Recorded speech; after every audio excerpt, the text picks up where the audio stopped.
for you. I'm finishing up my last week now, as a matter of fact, so I know it can be a bit overwhelming, but I'm here to tell you there's nothing to worry about. You'll do fine. So let's just focus on getting you through your first week, okay? Let's see. First, there's an introductory greeting from the company that I'm supposed to read. It's kind of a legal thing, you know. Welcome to Freddy Fazbear's Pizza, a magical place for kids and grown-ups alike, where fantasy and fun come to life. Fazbear Entertainment is not responsible for damage to property or person. Upon discovering that damage or death has occurred, a missing person report will be filed within 90 days or as soon as property and premises have been thoroughly cleaned and bleached and the carpets have been replaced. Blah, blah, blah. Now, that might sound bad, I know, but there's really nothing to worry about.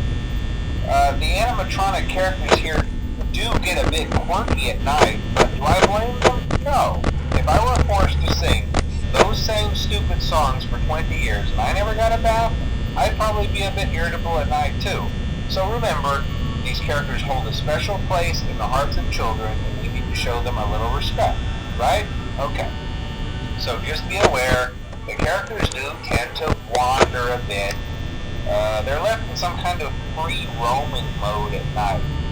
Something about their servos locking up if they get turned off for too long.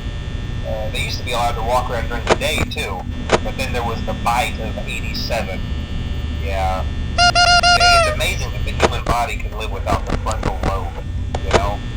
Now, concerning your safety, the only real risk to you, the night watchman here, if any, is the fact that these characters, if they happen to see you after hours, probably won't recognize you as a person.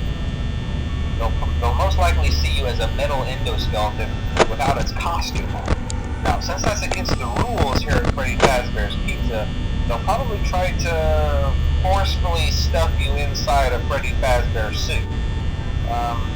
Now, that wouldn't be so bad if the suits themselves weren't filled with cross beams, wires, and animatronic devices, especially around the facial area. So you can imagine how having your head forcefully pressed inside one of those could cause a bit of discomfort and death. The only parts of you that would likely see the light of day again would be your eyeballs and teeth that pop out the front of the mask. Yeah, they don't tell you these things when you sign up. But hey, first day should be a breeze. I'll chat with you tomorrow. Check those cameras and remember to close the doors only if absolutely necessary. Gotta conserve power. Alright, good night.